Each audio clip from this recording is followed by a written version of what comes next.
હવે આવી સુંદર મજાની જ્યારે કથા હોય તો અંદરથી રસ જાગે કે મારે આ કથાને સાંભળવી છે. મેં કીધું તું એમ કે શ્રીમદ ભાગવતની કથા તો આપણે બધાએ અસંખ્ય વાર સાંભળી, પણ છતાંય આપણને એમ થાય કે હજી મારે આ કથાને સાંભળવી છે. શું કામ?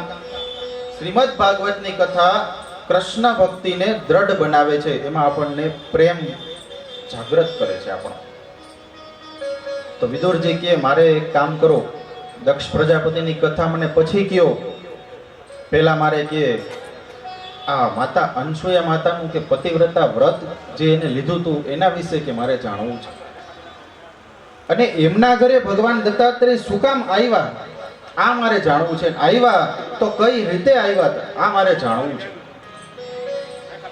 મૈત્રેય ઋષિ બોલ્યા કે પુરુષ જો અત્રી જેવો જન્મે ને કે અને સારા સદગુણો અપનાવે ને, અને સ્ત્રી જો માતા અનસૂયા જેવા પતિવ્રતાપણાનો કાયમને માટે પાલન કરે તો ભગવાન દત્તાત્રેય જેવો પુરુષ એના ઘરે પણ ક્યાં આવે છે. અનસૂયા માતા મહાન પતિવ્રતા નારી છે. એક દિવસ દેવર્ષિ નારદ ફરતા ફરતા કૈલાસમાં આવ્યા. માં ભગવતી ઉમાને કીધું. શંકરજી ત્યારે સમાધિમાં હતા, અને એવે સમયે નારદજી આવી અનસૂયા માતાના પતિવ્રતા ધર્મની વાત કરી, ખૂબ વખાણ કર્યા. આથી પાર્વતીજી નારાજ થયા, અને એ સમયે શિવજી સમાધિમાંથી જાગ્યા. એટલે પાર્વતીજી બોલ્યા કે પ્રભુ તમે એક કામ કરો, કોઈ પણ શરતે તમે આજે પૃથ્વી લોકમાં જઈ અને અનસૂયા માતાના પતિવ્રતાપણાનો કે ભંગ થાય ને એવું કંઈક કામ કરો. બીજી બાજુ પાછા દેવર્ષિ નારદ ત્યાંથી નીકળી વૈકુંઠમાં ગયા. ભગવાન વિષ્ણુ ભગવાન બિરાજમાન હતા, તે ધ્યાન મુદ્રામાં હતા. માં મહાલક્ષ્મીને બધી વાત કરી, વખાણ કર્યા. એટલે એમને પ્રભુ વિષ્ણુ ભગવાનને કીધું કે તમે પણ જાઓ, પતિવ્રતાપણાનો કે ભંગ કરો. પાર્વતી એટલે બુદ્ધિ. બુદ્ધિ વિદ્યામાં શું તો કે મત્સર છે. લક્ષ્મી એટલે દ્રવ્ય. દ્રવ્યમાં આપણને ઘણી વખત શું થાય તો કે ઈર્ષા થાય, એમાં અસૂયા રહેલી છે. અને ત્યારબાદ ત્રીજું બ્રહ્માજી બ્રહ્મલોકમાં, ત્યાં પણ દેવર્ષિ નારદ જઈ અને માં સરસ્વતીને કીધું કે સાક્ષાત બ્રહ્માણી એ શું તો કે રજોગુણ છે. ત્યાં પણ શું છે તો કે ઈર્ષા છે. કોઈક જરાક આગળ વધી જાય તો તરત એને ઈર્ષા થાય. પણ આજના સમયમાં હું એટલું કહીશ કે કોઈ પણ કાર્ય કરી એમાં આપણે કોઈ પણ કાર્યમાં ક્યારેય ઈર્ષા ન કરવી. શું કામ? આ જગતની અંદરમાં આપણે એમ વિચાર કરી કે એ માણસ પોતે આગળ વધ્યો, પણ એ માણસ પોતે આગળ નથી વધ્યો. એ માણસનો સમય બળવાન બન્યો છે ત્યારે એ માણસ આગળ વધ્યો છે. સમય સમય બલવાન હે નહીં મનુષ્ય બલવાન. મનુષ્ય બલવાન નથી, એનો સમય આવે ને ત્યારે ભગવાન એને આપોઆપ બધી વસ્તુ આપી દે. કારણ કે આપણે માંગીને ભગવાન આપે એમાં નહીં, ભગવાન સામેથી આપે ને એ સાચું. એટલે આજે બ્રહ્મા વિષ્ણુ અને મહેશ ત્રણેય ક્યાં આવ્યા તો કે ચિત્રકૂટમાં આવ્યા, અને ત્રણેય મળીને આજે સાધુ સ્વરૂપ લીધું. ભિક્ષા માંગવા માટે અનસૂયાના આશ્રમમાં પહોંચ્યા અને જઈને ભિક્ષાની માંગણી કરે છે. પણ કેવી માંગણી કરી તો કે માતા અનસૂયા જો કે નગ્ન થઈ અને કે ભિક્ષા આપે તો કે અમારે ભિક્ષા જોઈએ છે. હવે માતા અનસૂયા વિચાર કરે કે જો હું નગ્ન થઈને ભિક્ષા આપું તો મારો પતિવ્રતા ધર્મ છે એ ભંગ, અને ભિક્ષા ન આપું તો કે આંગણે આવેલા અમારા જે અતિથિ છે, સાધુ છે, એનું મારાથી કે અપમાન થાય, એટલે કે મને મહાપાપ લાગે. સતી અનસોયા આંગણે આવ્યા બ્રહ્મા વિષ્ણુ મહેશ.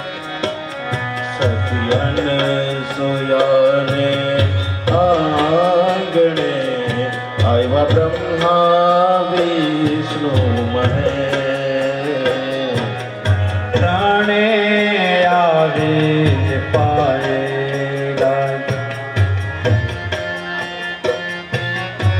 ભિક્ષાય આપો મોરી માં, ભિક્ષાય આપો મોરી માં.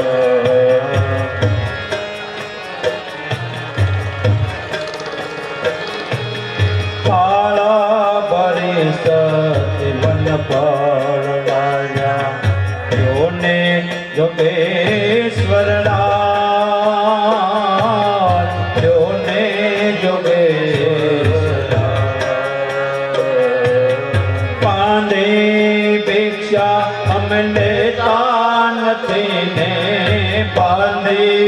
ભિક્ષા અમે લેતા નથી ને, વસ્ત્ર તજો મોરી માં. સતી અનસૂયાને આંગણે આવ્યા બ્રહ્મા વિષ્ણુ મહે. સતી અનસૂયાને આંગણે આવ્યા બ્રહ્મા વિષ્ણુ મહે.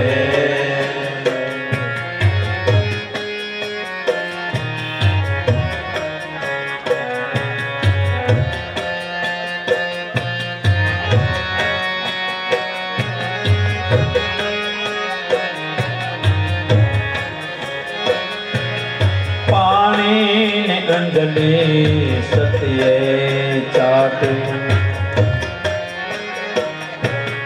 ત્રણને બનાવ્યા નાના બા, ત્રણને બનાવ્યા બા.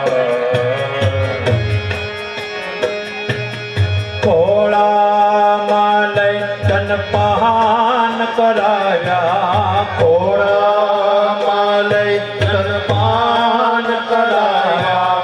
પરણે ઝૂલે નાના બા. સતી અનસૂયાને આંગણે આવ્યા બ્રહ્મા વિષ્ણુ મહે. સતી અનસૂયાને આંગણે આવ્યા બ્રહ્મા વિષ્ણુ મહે. કે સતી અનસૂયાના આંગણે આવ્યા બ્રહ્મા વિષ્ણુ મહેશ, પણ એને ધ્યાન ધર્યું. ધ્યાન ધરીને જોયું તો શું હતું, તો કે આ તો એક દેવીઓએ લીધેલી પરીક્ષા હતી. પણ કે મારા પતિવ્રતા ધર્મને હું આજ નહીં આવવા દઉં. આ પતિવ્રતા ધર્મ આપણને શું શીખવે, તો કે પતિવ્રતા નારીએ શું કરવું, તો કે દરરોજ પોતાના ઘરે જે એના કુળદેવી માતાજી હોય, ઈષ્ટ દેવતા હોય, એનું દરરોજ પૂજન કરવું. સાક્ષાત સૂર્યનારાયણને રોજ એક અર્ધી આપવો, ગાયત્રીની ઉપાસના કરવી, પૂજા પાઠ, ઘરનું લાલન પાલન બધી વસ્તુ કરવી. ધ્યાન ધર્યું ને જોયું તો બ્રહ્મા વિષ્ણુ મહેશ દેખાણા. તરત પોતાની એક કમંડળમાંથી પાણી કાઢી એક અંજલિ ત્રણેય દેવો ઉપર છાંટી, ત્રણેય બાળક બની ગયા. ઘણો લાંબો સમય સુધી દેવો પાછા ન ફર્યા, એટલે આ બાજુ માં ઉમા, ભગવતી, પાર્વતી, લક્ષ્મી અને બ્રહ્માણી ત્રણેય ચિંતામાં પડી ગયા. અને એવે સમયે દેવર્ષિ નારદ પાછા અહીંયા ગયા ને કીધું કે તમારા ત્રણેય જે દેવો છે, પતિઓ છે, એ તો માં અનસૂયાના ઘરે કે પારણામાં ઝૂલે છે. તો કે હવે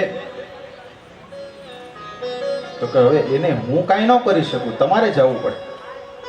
આ બાજુ ત્રણેય દેવીઓ આવી અને ક્ષમા માંગે છે અનસૂયા માતા પાસે. એવામાં અત્રિ ઋષિ પધાર્યા એટલે પૂછ્યું કે દેવી, આ ત્રણ બાળકો કોણ છે? કે તો કે આ ત્રણેય આપણા દીકરાઓ છે, અને આ જે રોવે છે એ તમારા ત્રણેય દીકરાઓની વહુ છે. એવે સમયે ત્રણેય ત્રિદેવીઓએ માફી માંગી કે હવે આજ પછી અમે કોઈ દિવસ ક્યારેય કોઈ સ્ત્રી પતિવ્રતા ધર્મની ક્યારેય પરીક્ષા અમે નહીં લઈ. અનસૂયાથી વિશેષ કોઈ પતિવ્રતા નારી નથી કે જેને તમામ ધર્મો અપનાવ્યા. અનસૂયાનું જે પતિવ્રતાપણું છે એ તો એમ કહે છે કે પર સ્ત્રી સામે ન જોવું, પર પુરુષની સામે ન જોવું, પણ એની સામે જેને કહેવાય કે પતિઓએ પણ પત્ની વટા જે ધર્મ છે એ પાળવો જોઈએ, કે પર સ્ત્રીની સામે એને ન જોવું. ગમે એટલું સુંદર આભૂષણ વસ્ત્ર પરિધાન હોય, ગમે તે કોઈ પણ વ્યક્તિ હોય, એને પણ પોતાના ધર્મનું પાલન કરવું જોઈએ. આ ધર્મ આપણને એ શીખવે છે. બાકી આ કથાઓની અંદર તો અનેક કથાઓ આવી, આપણે કથાઓ સાંભળી, પણ આ કથા ઉપરથી આપણે કંઈક શીખવાનું છે, કંઈક આપણા ઘરની અંદર આચરણ કરવાનું છે, કે જેનાથી આપણા ઘર પરિવારના બાળકો વિદ્યામાં બુદ્ધિમાં યશ પ્રાપ્ત કરે અને આપણા પરિવારનું જે ગૌરવ છે, આપણો જે વંશવેલો છે, એને યથાયોગ્ય રીતે પોતે જાળવી શકે. બાકી આ કથાની અંદર તો અનેક સ્કંદો આવશે, અનેક અધ્યાયો આવશે, પણ કઈ કથાને કઈ રીતે આપણે આપણા જીવનમાં ઉતારવી એ આપણે જોવાનું છે.